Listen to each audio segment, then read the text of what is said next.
I'm Ben Weingarten. I'm Emily Jashinsky. I'm Josh Hammer. And I'm Rachel Bovard. And this is NatCon Squad, where common good and common sense meet. NatCon Squad is produced by the Edmund Burke Foundation, the home for national conservatism. Subscribe now on iTunes, Stitcher, Spotify, YouTube, or wherever you get your podcasts. On today's episode, we've got 4 exceptional topics, as we always do. First, Josh will be talking about the latest gift to Vladimir Putin via NordStream2. Emily will talk about the historic crisis that we're facing on the border. I will talk a bit about the continued effort of big tech to pursue wrong thinkers, and Rachel will talk about the not so anonymous anonymization of all of our collective online data. So with that, I'll hand it off to Josh.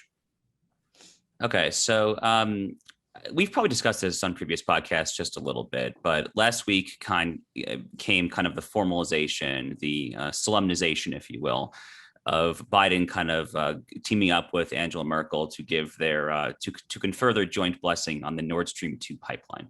The NordStream2 pipeline is a natural gas pipeline. It is beneath the Baltic Sea. It connects Russia to Germany.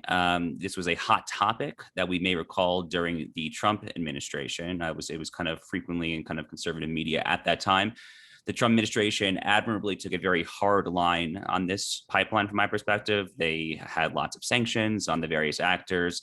It was part of kind of a broader Trump administration, fairly kind of tough on Russia policy, which obviously is completely counterintuitive if you just listen to MSNBC and CNN and you paid attention to Adam Schiff and the Russiagate and all that nonsense.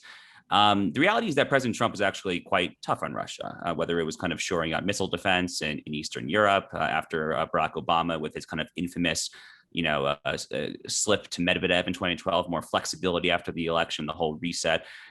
Trump kind of shored up our allies in Eastern Europe following Obama letting a lot of them down. He had that famous 2017 foreign policy speech in Warsaw, which is kind of like a true kind of Reaganite, kind of like a throwback to kind of the Cold War Iron Curtain era speech. But in any event, Nord Stream 2, which in terms of like brick by brick, proverbially speaking, was nearly completed, was not completed by the time Trump was defeated and Biden took over earlier this year. And this has been kind of an on and off topic since Biden took office. Now, rhetorically, he has often said, Joe Biden, to his slight credit, has referred to Vladimir Putin as a KGB thug, which he obviously is. And he has explained that Nord Stream 2 is in effect just a way for Putin and for Russia to exercise economic and energy clout, basically just trying to dictate probably one of the most important things in all of life, of course, which is the ability to turn on the lights. This gives Nord Stream 2 gives Russia enormous leverage over the European continent. And Nord Stream 2, in effect, also directly undermines, of course, American natural gas exporters, which obviously is its own issue on the domestic front. The Biden administration has cracked down on domestic drilling and all sorts of that. He, of course, canceled the Keystone XL pipeline. Okay, so all that to say, that is all kind of the context for what happened last week, where Joe Biden and Angela Merkel basically said that they are going to agree to permit Vladimir Putin to finish his beloved Nord Stream 2 pipeline that will give him energy access and control over Europe. Literally one day prior, Ned Price, State Department spokesperson, was saying this is like a horrific, like Russian project. Like, we will not sign off on this. And then like literally within 24, 36 hours, the Biden administration to change his mind. So why did this happen? I have a few thoughts on this, but I'll kind of kick it open to the panel to ask for your thoughts as well. First of all, there's just obviously, before we kind of get to like the why, it's just like the bitter irony here, of course. So, Trump, obviously, as I said, Russiagate, Adam Schiff, collusion, all this stuff. They painted him, of course, as a Manchurian candidate for 4 years, despite his like substantively, generally tough on Russia policies. Biden comes in and gives Vladimir Putin the biggest win he's had in at least 7 years, right? At least since kind of 2014 in Crimea, probably even longer than that. So the why, and I'll kind of kick it open to all of y'all on this point. My personal speculation on this, which is what I wrote in my column on this, is that Germany is the crown jewel of the European project. The EU is physically headquartered in Brussels, but Germany is the most economically, politically, socially, maybe even culturally powerful member of the European Union. Obviously, a decade ago, during kind of like the Greek and Italian kind of debt, or not quite default, but kind of the escalating debt, scenarios. Germany was always kind of on the hook to bail them out. They really do kind of pull the literal and proverbial purse strings of the broader EU project itself. So for kind of the globalist, liberal, anti-nationalist left, from my perspective, buttressing Germany, buttressing Merkel makes a lot of sense. So I personally think it's more about Germany than about Russia itself. But one thing I'll quickly add, and then I'll toss it open to the group. I mentioned on a previous podcast, I was just over there in that part of the world. The current Newsweek issue now on newsstands would, selfishly encourage you to purchase it. Features my interview with Polish Prime Minister Mateusz Morawiecki. In the Visegrad countries, Poland, Hungary, Czech Republic, Slovakia, they are adamantly opposed to this. And those are our real allies, not these Brussels-based Eurocrats. But I'll get off my soapbox. I'll just be curious for all of your thoughts on what happened here. So I think I said this, we sort of referenced this in a drive-by a couple episodes ago. To your point about the globalist left, I would say also the globalist right, this is all about Germany. I was on a podcast with David Frum about this topic where he explicitly said this, like, we have to rehabilitate our relationship with Germany after the Trump administration like stomped all over it. And, I think it's the forest for the trees here, and it's an intentional choice. I think that's what's so frustrating about this, is it's so glaring, like with so much of our foreign policy choices made by the blob, the consequences of this are so glaringly obvious that are being overlooked. And I hate to play the sort of counterfactual here, but like, can you imagine if Russian asset Donald Trump had taken this stand and literally handed a huge victory to Vladimir Putin, and entrenched his economic dominance over kind of the energy infrastructure of Europe in this way? People would have been, screaming and having meltdowns. And yet, this happens and you get barely a blink from sort of the mainstream intellectual press here in DC. So I think these concerns are rightly raised, and I think it's not going to end nearly as well, as people seem to think. We're in a different era with Vladimir Putin, who is a thug, as you pointed out, and we'll reap what we sow in this one. I don't have much to add here, but Joe Biden has also, had some tough words for Vladimir Putin. And the only thing I'll add is, where were Joe Biden's tough words for the Russian hackers that we know have been causing problems around our country? I mean, Joe Biden's biggest flaw as a leader historically has been foreign policy, right? Remember when he wanted to split Iraq into 3 countries? This is not his strong suit. It's one of the biggest reasons that I think he never had success as a presidential candidate until right now, for some reason. Joe Biden's moment was 2020. I don't understand it. But it is amazing when you think about it that you have both of these things happening. We're not even talking about the hackers. We're not even talking about the administration's response to that. If this were Donald Trump, I mean, we would be on another galaxy. And I don't have much to add, honestly, because I think Josh laid it out so clearly in his opening. But it is just like looking at the double standard here. It makes you realize how much our own media is a part of the story on every issue. Yeah, let me just say on the first point, I think splitting up Iraq into several countries probably ranks among Joe Biden's most inspired ideas. So I think that says it all when it comes to his foreign policy skill and foresight and wisdom and the like. Looked at in the broader context, of course, this shows that talk is cheap, and we should essentially discount every harsh word that Joe Biden has to say about every foreign adversary.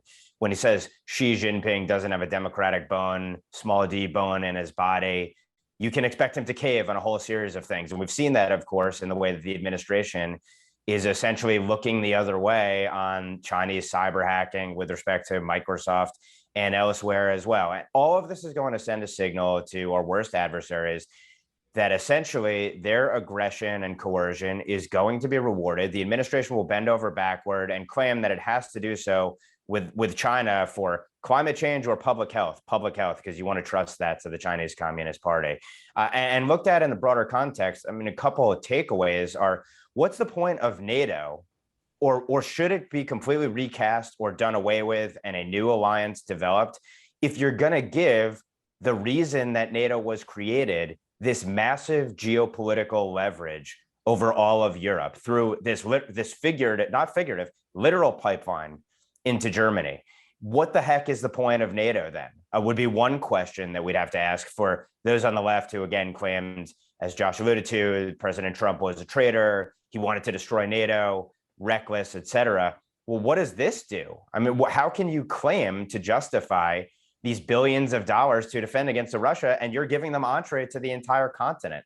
So that's one point. And then a smaller side point is a lot of people don't recall, or it's not frequently raised in context of Iran, that the Obama administration praised Vladimir Putin and Russia for their work to help get the original Iran deal through. And I would say that's one of the reasons why the Obama-Biden administration was so soft on Russia in so many different respects.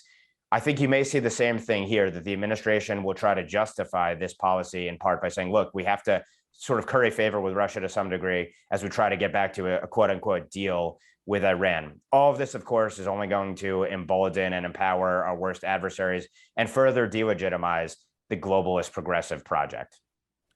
So the NATO point is a really, really, really interesting one. Maybe we can unpack that in a future podcast, because NATO is kind of such a crown jewel transnational institution and kind of ripe for criticism from national conservative types. But in the interim, Emily, why don't you tell us what's going on at the border? Yes.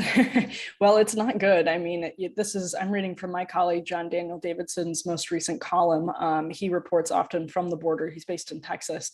Late last week, U.S. Customs and Border Protection finally released June border apprehension numbers, which hit a 21-year high, with more than 188,000 arrests last month and more than 1.1 million so far this fiscal year. It is, of course, July. The last time we had more than 1 million apprehensions in a single year was in 2006.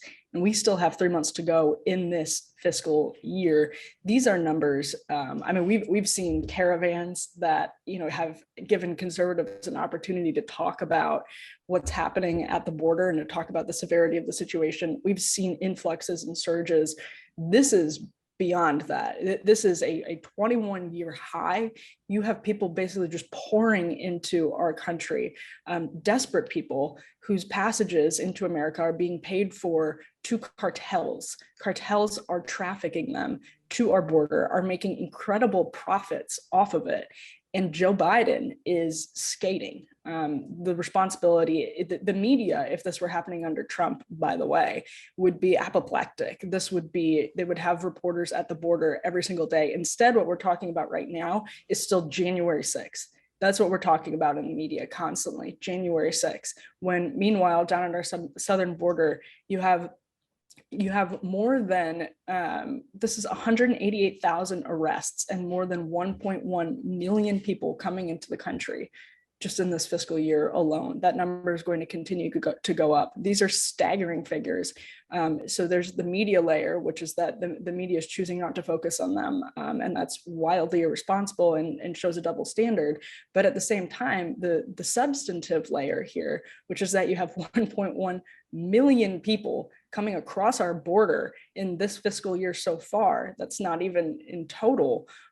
This is a dramatic failure on the part of the United States. It speaks to desperation in Central America. It speaks to the way the United States is not doing anything. In fact, has an inhumane policy that incentivizes these journeys. And to see that number, that we're over 1 million for the first time since 2006, I think put it into a stark reality. So with that, I'll open up the floor for everybody else. This is the great incoherence of the Biden administration in so many areas, but this one in particular, I think highlighted by the fact that yesterday they announced they're keeping all these travel restrictions in place internationally. People can't come home, right? Or people can't visit the United States yet. And at the border, it's, the doors are flung open. There's, as far as I can tell, not many COVID tests going on routinely. And even if there are, people are still being transported. We've heard on buses, we've heard on planes to all these other areas of the country, installed in cities, sometimes without the knowledge or consent, of the people that live there. And, this is, I have no words for, you cannot be a sovereign country if you cannot protect your own borders. You cannot be a people that makes decisions together if you are routinely, creating an underclass of underrepresented, a shadow population. I mean, this is a recipe for disaster in a country built on the rule of law. And it's unfortunate that so much of our dialogue has, descended into this being called racist, or, you're a racist if you're a bigot, if you don't want to open up the border to all these people. And I think, Emily, as you point out, it's tragic. It is tragic what is happening. This is not Statue of Liberty welcoming the refugees, right? These are trafficked women and girls. These are people who sell their lives, indentured, essentially, even when they get here in the United States, to cartels that abuse them. John Daniel Davison did some amazing reporting earlier this year, I think it was, on the wristbands, that these migrants wear to the border, because this is how the cartels track them. And this is how they continue to monitor them when they're in the United States. Like, this is not at all, it's constantly conflated with people seeking a better life. And they are, for sure, but this is not how to do it. It is compounding tragedy upon tragedy. And I don't know how we deal with this, because we have an entrenched uniparty system here in the United States that just will not acknowledge it, will not even address these issues in all of their sort of meaningfulness. And it's one of the issues I'm most pessimistic about, unfortunately. Yeah, I don't really know how much I have to add on this. I mean, look, immigration, from my perspective, is one of, if not the most foundational issue on which any sovereign republic is based. It affects literally every issue out there. It affects national security, it affects culture, it affects economics, it affects foreign policy, it affects diplomacy. It literally touches on everything in a way that very few issues in our political and cultural discourse do. The silver lining of this, and it is very bad. I don't disagree with anything Emily or Rachel have said. The only silver lining that I can think of is that I think that kind of opposing this madness and this lack of ability to enforce, and this kind of, multicultural extremism, that's really what it is, right? It's kind of just like a multiculturalist extremism, kind of just like letting everyone in, kind of the logical conclusion of kind of like opposition to the nation state itself. The silver lining is that I think kind of opposing all that madness is actually a good political issue for Republicans. So if they can kind of come out, I mean, look, from my perspective, look, Trump made this issue obviously the creme de la creme. It was the issue of all issues for his 2016 campaign. I don't think it's an accident that, he won in 2016 and he lost 4 years later, albeit it was extraordinarily close, obviously. And everyone, the ruling class, was, lined up like ducks in a row against him and all that.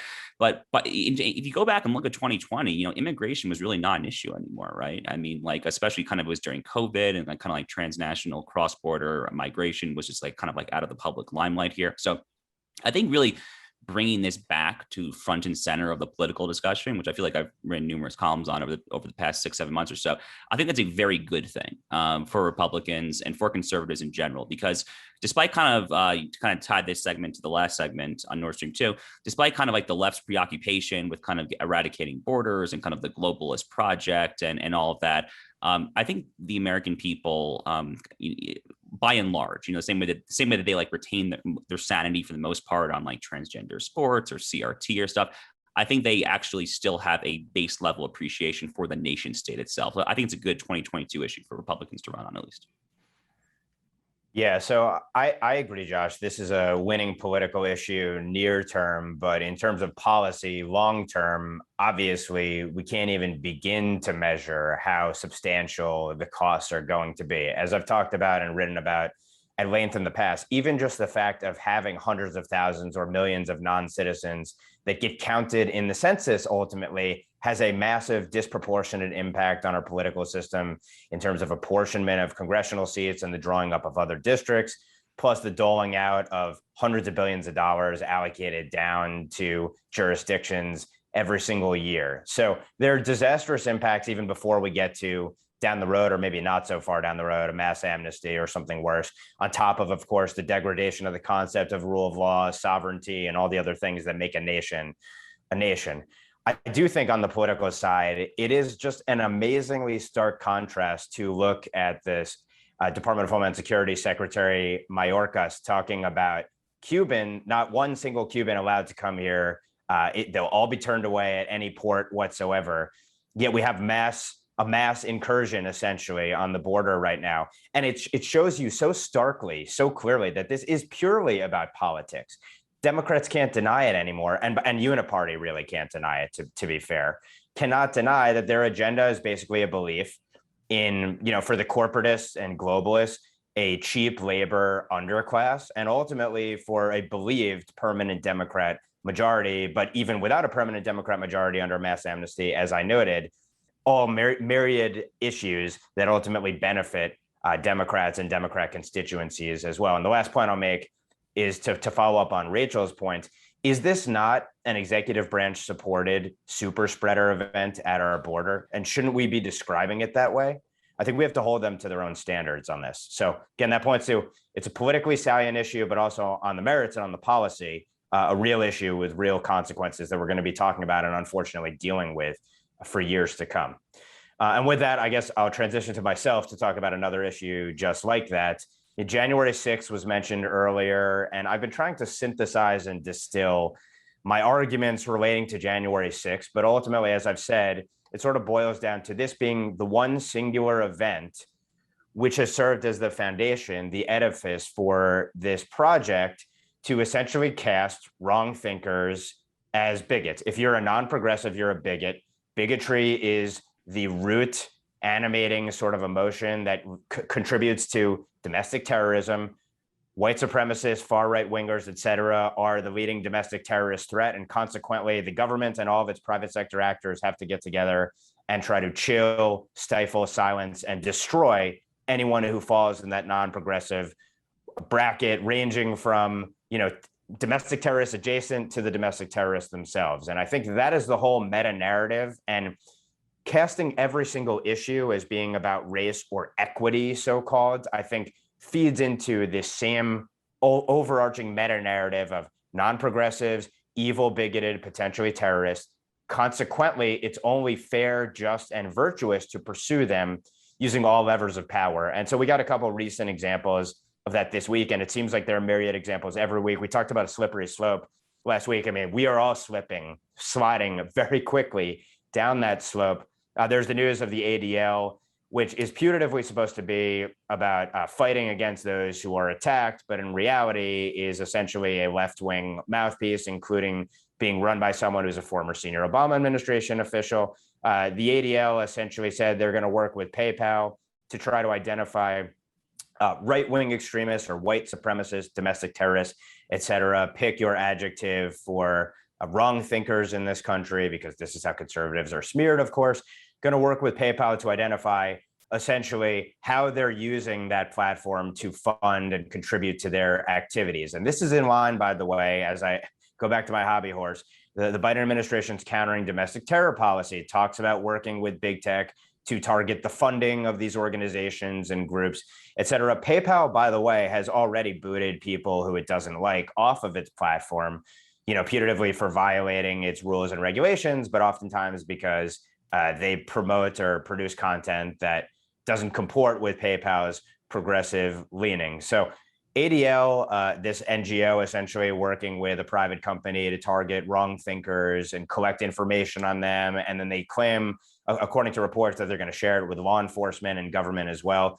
I think shows you kind of the outsourcing of an effort the government would like to undertake itself to work with private sector company like this. And the government has talked about essentially using cutouts to collect information and build these dossiers and reports to target people. And this is on top of other news about a consortium of big tech companies, largely the social media companies and others, getting together to target and root out racist, white supremacist, incitement to violence or terrorism type of content. I'm paraphrasing here. So all of this points to, once again, government and private sector working hand in hand or just one step apart to seek to chill, stifle, smear, and target their fellow Americans, potentially implicating tens of millions of them.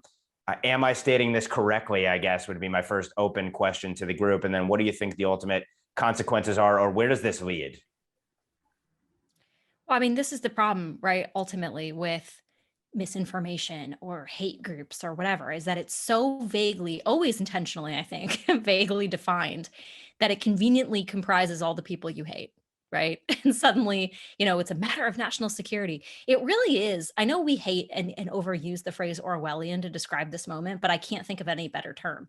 I mean, this is exactly what this is. And I think the most concerning thing about this development is that I wrote about this actually way back last November, when this is migrated just from controlling who can speak, on certain public forums or platforms, to now controlling access to capitalism, to the infrastructure of how this company runs or how this country runs. Because remember, PayPal is what, the world's largest non-bank lender. I mean, this is a huge access point to the financial sector for a lot of people, the quote unquote unbanked, or people that want to access it through PayPal. And now we're suddenly going to limit services based on ideology. This is, I think, a really, really troubling development. One that has always been in the works. It used to be just Alex Jones. It used to be only Laura Loomer, who were cut off from Uber and services, that were sort of central to the infrastructure. But then when President Trump was not just banned from social media, but cut off from his banks, when, the Shopify wouldn't sell his campaign wares, when they wouldn't process credit card transactions, we're in a new era where now access to critical services is based on an ideological test, or something that you think is innocuous that you say online can limit your access to a bank loan. I mean, this is what we're dealing with. And I don't have an answer for it, to be honest. I don't know, do you have a policy of non-discrimination, but then, toward these services? I don't know, but we are getting into a very dangerous time, I think, when the infrastructure which guides our capitalism, which is sort of central to how our whole country works, is now acting in a partisan manner. How, again, my sort of black pill take on it is that we'll end up finally with two countries in one geographic location, because conservatives will simply build their own infrastructure for capitalism, and America, as we know it, will cease to exist. That's my extremely black pill take. And it's worth noting, incidentally, just to jump in quickly, that the press release from the ADL talks about targeting anti-government activists. The Biden administration's countering domestic terrorism strategy talks about anti-government activists posing a threat. But anti-government activists is in the eye of the beholder. If you have questions about a Biden administration policy, or you're against HR1/S1, or you have a question about Dr. Fauci and gain of function research, you may well be an anti-government activist by their standards, I would suspect. So that was quite the black pill by Rachel, obviously. I feel like we discussed this a little bit on the program before. I mean, excuse me, look, two friends of the podcast, Matt Peterson and Nate Fisher, have this new venture called New Founding, which I don't pretend to fully understand, to be honest with you, even though I've talked with individually both of them about it. But my understanding is that they're basically trying to effectively build a new infrastructure for the inevitable kind of cancelization of the deplorables of America. So yeah, I mean, it really is hard to disagree with what Rachel said there. I think, I think we're basically kind of facing kind of a fork in the road moment, where we are heading towards kind of parallel institutions, kind of building out not just new social media platforms, but an entirely new internet, effectively, new financial services, new doctors, new lawyers. I mean, where's it stop, right? On the other hand, of course, you could effectively, take the common carrier framework and nationalize everything, but that seems like a perhaps overreaction, right? I mean, maybe not. I don't know. I mean, I guess we'll have to reassess where we are 5-10 years from now. But that common carrier kind of legal framework that Justice Thomas has written about for big tech, there's no particularly compelling reason why we can't apply the same framework to big finance and Wall Street eventually, if it really does come to that. The only other thing that I will add, look, I'm the opinion editor of Newsweek, which hosts a full plurality of views. I've published Jonathan Greenblatt, the head of the ADL, so I need to be kind of careful with my words here. But having said that, it really is remarkable how far the ADL has fallen. This is an organization that was founded over 100 years ago in the aftermath of the horrific lynching of Leo Frank, who was lynched for a simple fact of being Jewish in the Atlanta, Georgia area. This is an organization that was founded to combat anti-Semitism, that as recently as the president prior to Jonathan Greenblatt, Abe Foxman, who was definitely a liberal, was definitely a Democrat, but still mostly had his head on straight as far as trying to keep the organization mostly focused on fighting Jew hatred. It really is just sad to see what the organization has become over the past few years. It's basically just become kind of an identity politics, part of the intersectional coalition, which is not what it was founded as, and certainly not what it should be going forward. Not unlike the ACLU, in a similar vein. And I'll just jump in to add, I think the sort of two Americas is that hypothetical, we're definitely heading there. I think that's the best case scenario, because what the massive roadblock, in my opinion, as I see it, as we're taping this podcast, you have a New York Times reporter who covers national intelligence, national security and intelligence issues, saying that one of the biggest problems, one of the biggest quandaries that people in the intelligence community believe they're facing right now is, what do you do when all of the supporters of a former president are extremists, when he's an extremist, and when his followers therefore are, en masse extremists and a threat to national security. And you'd have to check that for the exact wording. That's the gist of what this reporter was sort of being the stenographer for these people in the intelligence community she was expressing. And that's the roadblock here, right? So like if the intelligence community and if the highest levels of our government start labeling people domestic extremists en masse, which they are clearly trying to do. We saw it first by them saying everybody who voted for Trump is necessarily racist. It doesn't matter if they're white or black, they're racist if they voted for Donald Trump. Well, that sets this in motion. If you're a racist, you're a bigot, and you're organizing, my God, at rallies, then they have to, right? Like their hands are tied.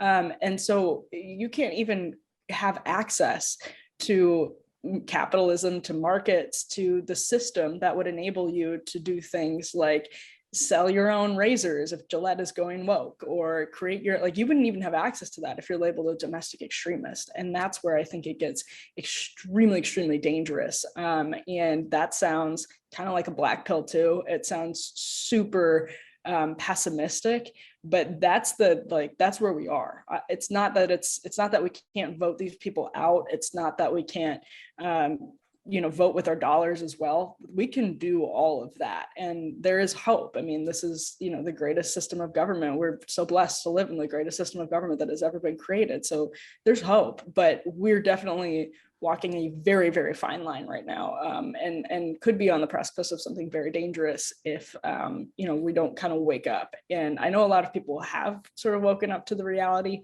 but it does require more than Adam Kinzinger crying over the January 6th Commission.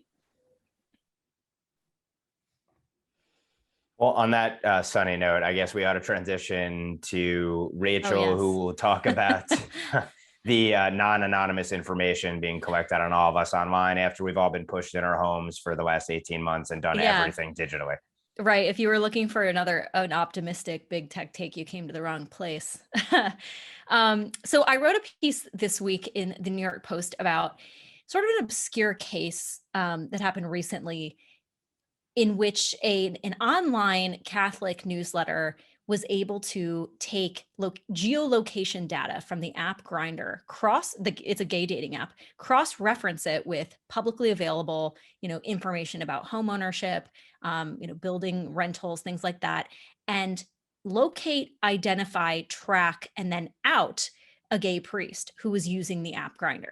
Now, I'm going to set aside the issue of Catholicism here and a priest outing or a priest breaking his vows. I managed to upset a lot of the Catholic right for criticizing the pillar for doing this, and that wasn't my intent, right? Two things can be true at once, which is a priest breaking his vows. It's good that he's exposed. But the second issue that I wanted to focus on in my piece, and I want to focus on here, is what this tells us. Because the thing you have to understand, for everybody listening, and maybe some of you do, is that all the apps on your phone and in your phone itself are constantly pinging geolocation data, demographic information, a lot of identifiers about where you are and what you're doing, back to the app itself. And a lot of these apps make money by then aggregating and selling that data to political campaigns, to marketing firms, to really anyone who is interested. And now the whole market around data brokerage, the people who are invested in this always have said for years, this is anonymous data. It's simply used, to help ads be more effective, to help campaigns reach, specific voters interested in specific things. You may have heard this referred to as micro-targeting, but there's no way anyone can re-identify, or identify people from this. Well, what the pillar did tells us the exact opposite. In fact, a publication was able to purchase this data. Well, in fairness, they don't say if they purchased it. They don't say where they got it, but presumably someone purchased it and cross-reference it with details about where this priest lived. Because again, your cell phone pings from a location every night. And if, you can look up who owns that house, they pinged from other areas, apartments owned by his family's lake house. They were able to use all this information to identify him. And this has very serious ramifications, I think, for not just sort of the nature of privacy, but, the fact that we have been sold a bill of goods, right? We've consented to all these things under the condition of anonymity, never consenting to what we have now. Our reality is that we live two lives. We live here in the present, and we also live a completely other life online that lasts forever and can be harvested and mined and identified for good or for ill by anyone who's interested. And, I think this opens up a whole other scenario where, businesses that are competing with each other are now sort of, trying to undermine each other, not by any competition on the merits, but by, using activities like this. Political campaigns are obviously, this is a whole nother area of Oppo research that's going to be mined. And again, ecclesiastical matters like the one we're seeing now, this is going to happen. And so I guess I would just put it open to the group. I mean, the really concerning thing about this to me also is that it's completely lawless right now. There's no laws or really any public policy that governs this space. And it's sort of the next frontier of how we live in our digital era. And so I'd put it to you, I mean, is this good or bad? Because I did get attacked for writing this piece by a lot of people who said, this is good, this is reportable, this is journalism, this is what should happen. So feel free to address that as well. This is terrible, especially for journalism, when your sources can be revealed right now or years and years and years down the road. And this piece, which is so important, shows exactly how easy it would be for that to happen. Taking, a journalist who lives in a fairly obvious location, let alone if somebody hires a private investigator to figure out where the journalist lives, then buys the data. That's easy. That's really easy. Hire a private investigator, find out where they live, and connect the data to maybe a particular Senate office or wherever, another person's house that they've been spending a lot of time at, whatever it is. Find out where a suspected source lives, see how many times they're meeting at the same Starbucks or that they're pinging at the same Starbucks. Like, this is a huge, huge, huge problem. We have no idea how much information we've already given these companies that is already there forever. We're doing it every single minute of every single day. And again, as a journalist, that's a little bit nerve-wracking because you can have important sources and you want to be able to report freely based on your conversations with important sources. But it's not just like the NSA that you have to worry about. It's this entire area that people can access legally without the NSA. It's just the wild, wild west. It's a jungle. You can do whatever you want right now. It's absolutely terrifying. It's terrifying.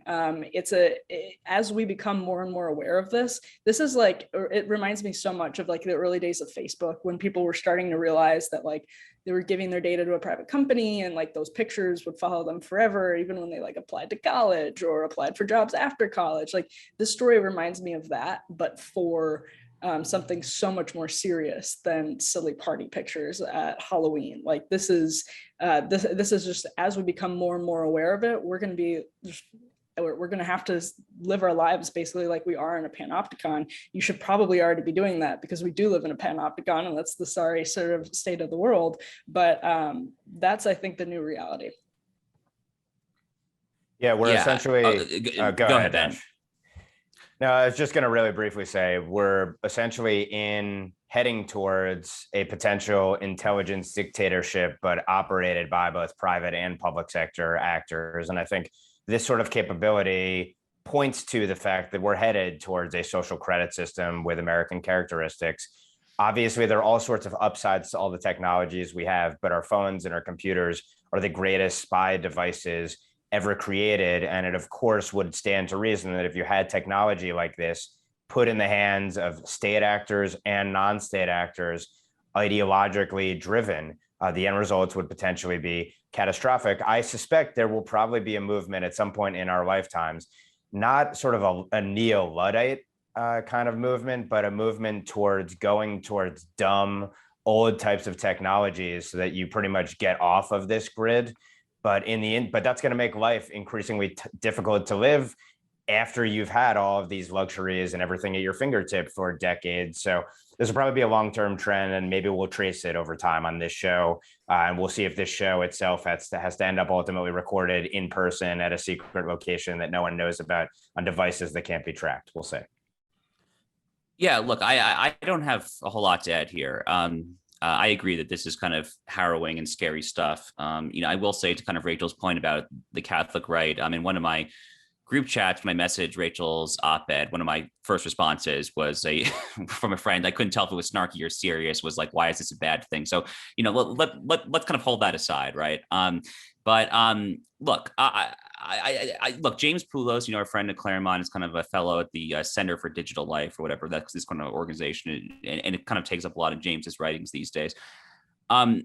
Look, American Compass did like a recent kind of symposium on kind of like rethinking like the digital era, and they were trying to kind of take it kind of beyond the paradigm of kind of like a lot of our like traditional kind of big tech disputes about Section 230 or antitrust. And Rachel and I, among others, are very involved in those disputes. I do not mean to kind of downplay those, but the reality is like the paradigms and kind of the conceptual frameworks that we are thinking of now in the year 2021 vis-a-vis kind of the role of the state, the role of the private economy or private firms with respect to kind of the sovereign individual. Because last time I checked, my preamble of the Constitution still reads with "We the people still are sovereign."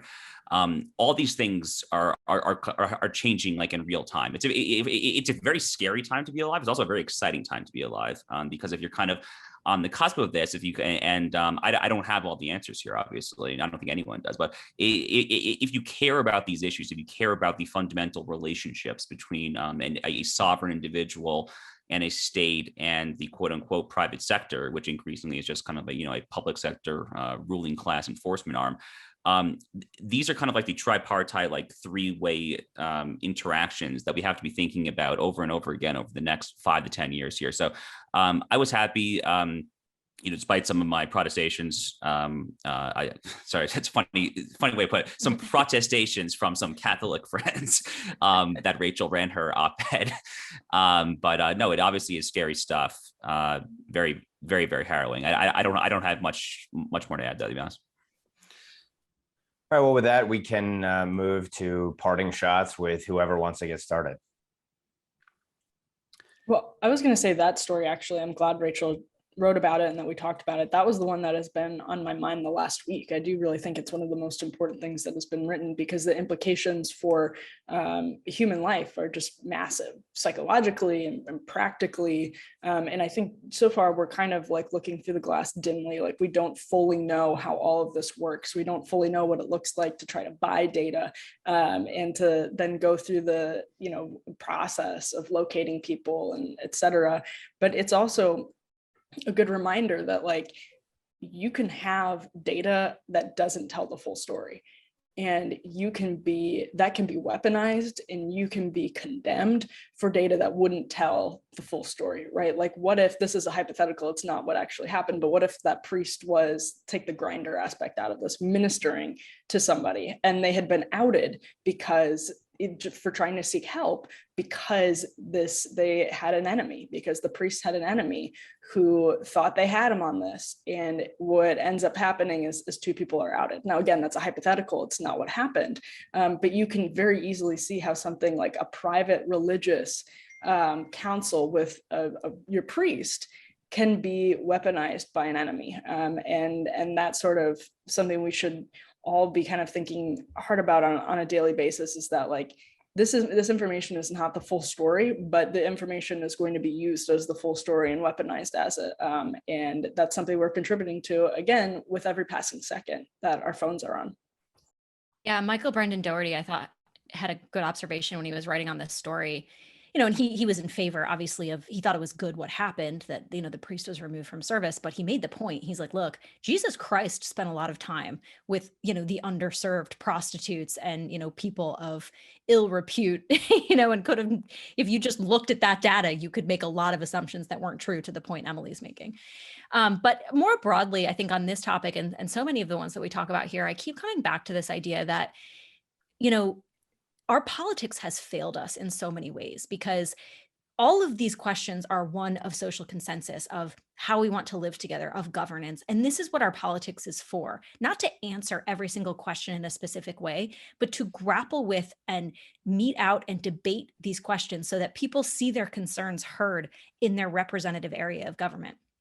that we feel as though our government is in touch with what is actually, happening to us, and familiar with the stakes of what is happening, right? Whether or not it's our financial sector becoming extremely partisan, or, this panopticon data collection, that we live in now, that's our modern life. These are the very serious questions that go to the character of the country that we live in.